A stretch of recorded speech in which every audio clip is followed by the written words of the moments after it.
નમસ્કાર મિત્રો, NC classes ચેનલમાં તમારું હાર્દિક સ્વાગત છે।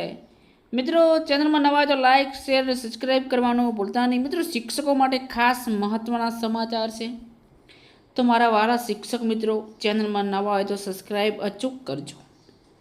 તમારા માટે આજે ન્યૂઝ આવ્યા છે કે ગુજરાત શાળા શિક્ષણ પરિષદ સમગ્ર શિક્ષા સ્ટેટ પ્રોજેક્ટ ઓફિસ।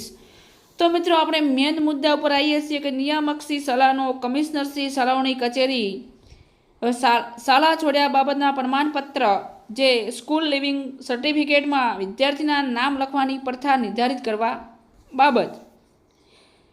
હવે સંદર્ભ ગુજરાત માધ્યમિક અને ઉચ્ચતર માધ્યમિક શિક્ષણ અધિનિયમ 1972 શાળા છોડ્યા બાબતના પ્રમાણપત્ર સ્કૂલ લિવિંગ સર્ટિફિકેટનો એક નમૂનો જે એલસી આપણે કહીએ છીએ જેને ટૂંકમાં।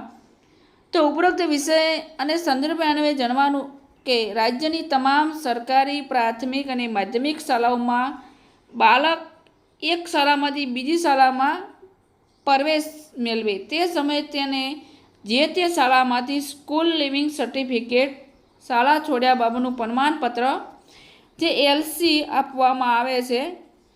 આ લિવિંગ સર્ટિફિકેટમાં બાળકનું નામ, પિતાનું નામ, અટક, જન્મ તારીખ જેવી મહત્ત્વની માહિતી નોંધ કરવામાં આવે છે।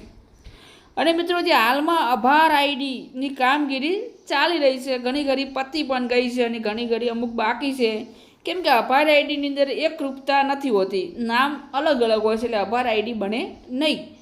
તે અંતર્ગત આધાર કાર્ડ સાથે બાળકોના નામ મેપિંગ કરવાની કામગીરી પણ કરવામાં આવી છે, મેપિંગ યાની કે એકરૂપ।